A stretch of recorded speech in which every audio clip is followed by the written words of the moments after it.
ناظرین السلام علیکم۔ آج آپ کی ملاقات ایک علمی ادبی شخصیت، بہت بڑا نام، بہت بڑا کام، سندھ سے تعلق ہے آپ کا۔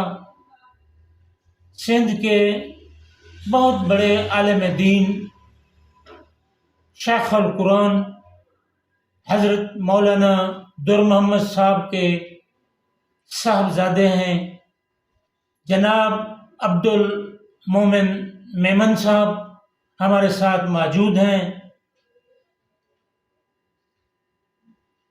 47 کتابیں سماجیات کے مختلف موضوعات پر آپ لکھ چکے ہیں۔ جناب عبد المومن میمن صاحب کا سب سے بڑا اور عظیم کام جو ہے وہ قرآن مجید فرقان حمید کا سندھی زبان میں ترجمہ اور تشریح ہے۔ ہم اپنے پروگرام میں میمن صاحب کو خوش آمدید کہتے ہیں۔ بھلی آئے سہیں، بسم اللہ اے بے سہیں۔ ہمارا پہلا سوال یہی ہے کہ وہ اپنی کچھ کتابوں کے نام بھی بتائیں اور ان کے حوالے سے سرسری سے بتائیں کہ وہ کن موضوعات پہ ہیں۔ بسم اللہ الرحمن الرحیم۔ میں بہت مشکور ہوں محمد دین المعروف ایم ڈی گنگا صاحب آپ کا کہ آپ نے مجھے شرف میزبانی سے مشرف فرمایا اور آپ نے مرحبا کہا۔ سب سے بڑی بات یہ ہے کہ آپ کی شخصیت کے جو متنوع پہلو ہیں ان میں مجھے میرا خیال ہے کہ ہمارے اور آپ کے تعلق کو 11واں سال چل رہا ہے، تو آج تک میں نے خودداری، نظریاتی کمٹمنٹ اور سیاسی نظریے پر استقامت کے ساتھ کھڑا ہوا دیکھا ہے، اور آپ کا جو راستہ ہے وہ المستضعفین کا راستہ ہے، محنت کشوں کو فروغ دینے کا راستہ اور محنت کشوں کو اپنے حقوق دلانے کا راستہ، خاص طور پر کسانوں کے لیے آپ کی جو یہ مشکور ہیں وہ اپنا اثر بھی دکھا رہی ہیں سوسائٹی میں اور وہ اثر انداز بھی ہو رہی ہیں۔ میں دوبارہ آپ کا شکریہ ادا کرنا چاہوں گا۔ آپ نے کتابوں کی بات چھیڑی تو میرا پس منظر جو ہے وہ علمی گھرانے سے ہے۔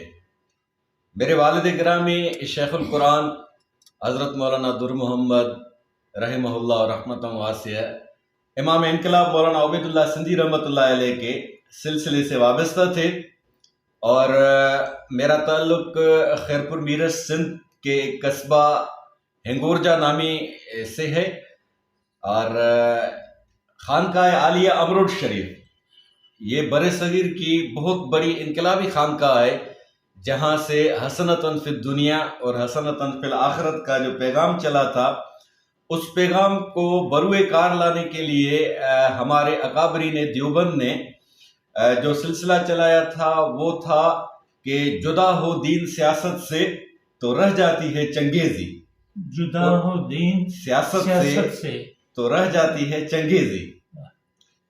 تو انہوں نے سیاست کا علم اٹھایا، اور نظریاتی سیاست کا، وہ سیاست جس کے بانی ابو الانبیاء سیدنا حضرت ابراہیم علیہ السلام تھے، اور حضرت ابراہیم علیہ السلام نے دین حنیفیت کی بنیاد پر جو توحید کا پیغام اللہ کے امر سے دنیا میں عام فرمایا تھا، ہمارے آقا خاتم الانبیاء حضور اقدس صلی اللہ علیہ وآلہ وسلم نے اس انقلاب کو پایہ تکمیل پہنچایا کہ قرآن پاک میں حضور کی زندگی کا جو وہ مقصد تھا، زندگی کا مقصد وہ تھا لِیُظْہِرَہُ عَلَى الدِّینِ کُلِّہِ۔ دنیا میں جتنے بھی نظریات پھیلے ہوئے ہیں، آپ کا نظریہ جو ہے ان تمام نظریات پر عملی طور پر غالب آنے چاہیے، اور وہ اس نظریے کا نام جو تھا وہ تھا الاسلام۔ الاسلام کا یہ مطلب نہیں ہے، یہ ہماری بدقسمتی ہے کہ لفظ اسلام جب ہم اپنی زبان پر لاتے ہیں تو ہمارے ذہن میں ایک مخصوص قسم کی وضاحت، ایک مخصوص قسم کا کے گروہ آ جاتے ہیں جو کہ اسلام کے ساتھ بنیادی ناجائزی ہے۔ اسلام ایک ہمہگیر نظریے کا نام ہے جس کا خلاصہ یہ ہے کہ اس نظریے پر چلنے والا جو ہوگا وہ خود بھی سلامت رہے گا، اور اس نظریے کو فالو کرنے والے کے بعد جو ان کے مخالف ہوں گے وہ بھی سلامتی میں رہیں گے، کیونکہ اسلام کا جو خلاصہ ہے وہ یہ ہے کہ کس نہ باشد در جہاں محتاج کس، نقطۂ شرع مبین ای است و بس، کہ کوئی انسان کسی انسان کا محتاج نہ ہو، کوئی انسان کسی انسان کا محتاج نہ ہو، یہی اسلام چاہتا ہے، یعنی آزادی۔ تو حضرت صلی اللہ علیہ وسلم نے ابو الانبیاء حضرت ابراہیم علیہ السلام کے اس نظریے کو جو پائے تکمیل پہنچایا، پہلا نقطہ تھا لیظہرہ علی الدین کلہ، کہ تمام نظریات پر اس کو بروئے کار لانا ہے اور تمام نظریات پر حاوی کرنا ہے۔ اور جب حضرت صلی اللہ علیہ وسلم نے اپنی تحریک کا آغاز فرمایا لا الہ الا اللہ کے نقطے سے، لا الہ الا اللہ یہ کلمہ طیبہ کا ایک فقرہ تو ہے، لیکن اس کے پس منظر میں سیاست بھی ہے، سماجیات بھی ہے، معاشرت بھی ہے، معاشیات بھی ہے، کیونکہ اس کا مطلب یہ ہے کہ جو کریٹر ہے، ضابطہ حیات ہے، حیات میں سب چیز ہے مکمل طور پر جو ہے۔ تو اللہ پاک نے بشارت دی کہ الیوم اکملت لکم دینکم واتممت علیکم نعمتی، آغاز انسانیت سے جو میں نعمت انسانوں پر تمام کرنا چاہتا تھا اور جو دین اسٹیپ بائی اسٹیپ چلا آ رہا تھا وہ آج مکمل ہو گیا، اور میں نے اپنی نعمت تمام کر دی، ختم نبوت کی مہر لگ گئی۔ اب تمام انسانیت کے لیے آخری روز تک جو ہے یہی نظریہ ہے جو فطرت سے ہم آہنگ ہے، اس ہم آہنگی کو آپ دنیا میں کرۂ ارض پر اپنے کردار سے بروئے کار لائیں۔ تو اسی سلسلے کے تتبع میں میرا قلم چلتا رہا ہے۔ مجھے بچپن سے میری یہ خوش نصیبی ہے کہ علمی، فکری اور ادبی ماحول میسر ہوا، اور علمی ادبی ماحول بھی وہ جو اپنے عہد کے اب بہت ہی عبقری قسم کی شخصیات تھی، جو ڈرائنگ روم میں بیٹھ کر لکھنے اور سوچنے والی نہیں تھی، بلکہ میدان کارزار کے لوگ تھے۔ امام الہند مولانا ابوالکلام آزاد کی سیرت کو اٹھائیں، آپ کو اپنی تمام تر زندگی میدان عمل میں نظر آئیں گے، اور عوام کے ساتھ، المستضعفین کے ساتھ، کمزوروں کے ساتھ، عمراء کے ساتھ، اشرافی کے ساتھ آپ کو کھڑے نظر نہیں آئیں گے۔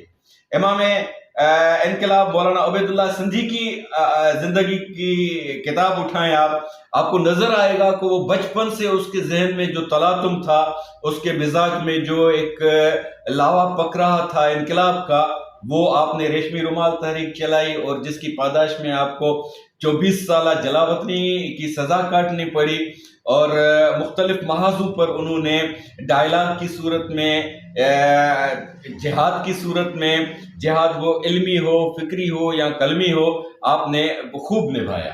آپ اپنی کچھ کتابوں کے نام تو بتائیں ہمارے ناظرین کو۔ جی، میری زیادہ تر کتابیں جو ہے وہ سندھی زبان میں ہیں، کیونکہ جب میں نے آغاز میں لکھنا شروع کیا تھا تو وہ سندھی زبان میں لکھا تھا۔ تو جب پہچان شروع ہو جاتی ہے اور تعارف کا سلسلہ بڑھتا چلا جاتا ہے، تو ظاہری بات ہے تقاضا ہوئی کہ یہ زبان ایسی استعمال کریں آپ جو عام فہم ہو اور ایک قوم تک محدود نہ ہو۔ میں نے اردو میں سب سے پہلی کتاب جو لکھی تھی وہ اپنے والد گرامی کی سوانح حیات پر تھی، گلشن بنوری کا نایاب پھول۔ وہ کتاب جو ہے، شخصیت پر کتاب لکھنے کا فائدہ یہ ہوتا ہے کہ اس زمانے کی تمام شخصیات اس میں آ جاتی ہیں، اس زمانے کا ماحول، اس زمانے کا نظام تعلیم، نصاب تعلیم اور متعلقہ جتنی بھی چیزیں یا شخصیات یا جغرافیکل حدود ہوتے ہیں وہ سب ان میں آ جاتے ہیں۔ دوسری کتاب جو میں نے اردو میں لکھی وہ کتاب ہے سلسلہ قادریہ راشدیہ کی خانقاہ، میں نے تذکرہ کیا امروٹ شریف، اس کے سجادہ نشین سوم ہیں حضرت سید محمد شاہ امروٹی رحمۃ اللہ علیہ۔ ان کی سوانح پر میں نے کتاب لکھی جس کا نام ہے صبح انقلاب، وہ تازہ شائع ہوئی ہے اور آپ کو پیش بھی کی ہے میں نے۔ تیسری کتاب اردو میں جو میری ہے وہ ہے آئیڈیل عورت، یعنی عورت نے، قرآن نے عورت کے متعلق کیا فرمایا ہے اور قرآن عورت کو کس زاویے سے دیکھتا ہے اور کس زاویے سے سماج کو دکھاتا ہے۔ اس کا ایک ہی نقطہ ہے کہ پہلی عورت کا نام اللہ پاک نے ہوا تجویز فرمایا. ہوا حی سے ہے، حیات سے ہے، یعنی زندگی. ہوا کا مطلب ہے وہ سرچشمہ زندگی جہاں سے زندگی پھوٹتی ہے.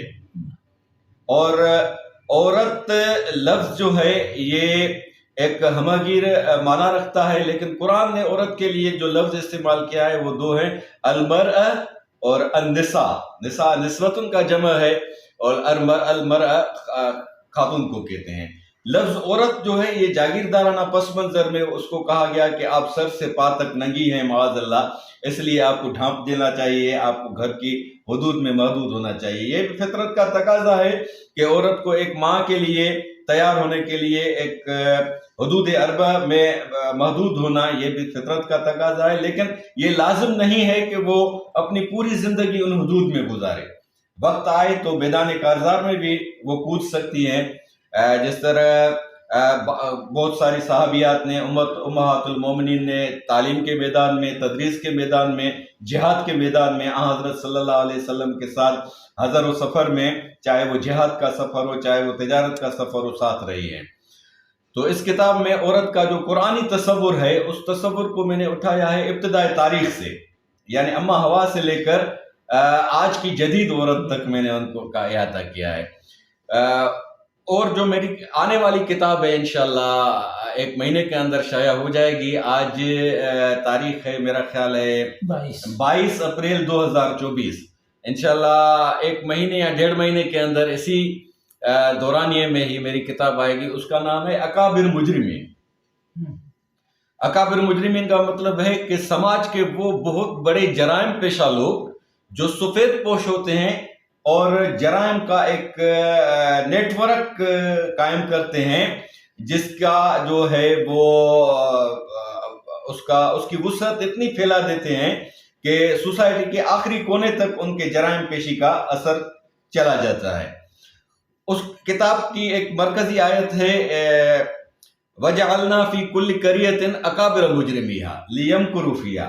ہر سماج کے بہت بڑے جرائم پیش لوگ ہوتے ہیں جو کہ مکر و فریب کی چال چلتے ہیں اور لوگوں کو اپنے مٹھی میں کرتے ہیں اور ان کو اپنا غلام بنا لیتے ہیں اور ان سے اپنی مرضی کا کام لیتے ہیں. یعنی اس کا خلاصہ یہ ہے کہ فرعون تو مر گیا لیکن فرعونیت ابھی زندہ ہے. نمرود تو مر گیا لیکن نمرودیت ابھی زندہ ہے. ابو جہل تو جہنم رسید ہو گیا لیکن ابو جہلیت ابھی تک زندہ ہے. ابو لہب تو مر گیا لیکن ابو لہبیت یہ ایک ذہنیت ہے جو سلسلے وار چلی آ رہی ہے. اقبال نے فرمایا تھا نا کہ ستیزہ کار رہا ہے ازل سے تا امروز، چراغ مصطفی سے شرار بو لہبی. تو قرآن کا کہنا ہے کہ یریدون لیطفئوا نور اللہ، وہ چاہتے ہیں کہ اللہ کے نور کو بجھا دیں. واللہ متم نوری، اللہ کا منشا اور پروگرام یہ ہے کہ میں اپنے نور کو بجھنے نہیں دوں گا. اللہ کا نور کیا ہے؟ حریت، آزادی.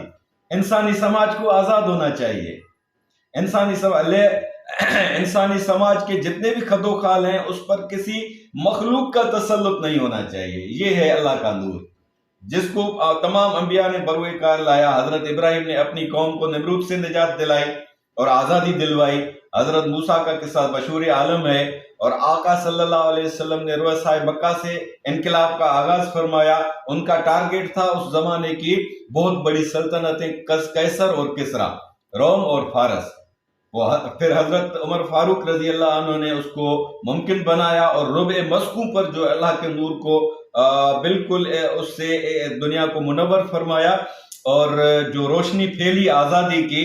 یہ وہ زمانہ تھا جب آپ چلتے تھے جنگل سے شہر کی طرف یا شہر سے جنگل کی طرف بے خوف ہو کر چلتے تھے. چاہے آپ سونے سے لدے ہوئے ہوں، آپ کو خراش تک آنے کا کوئی خوف نہیں ہوتا.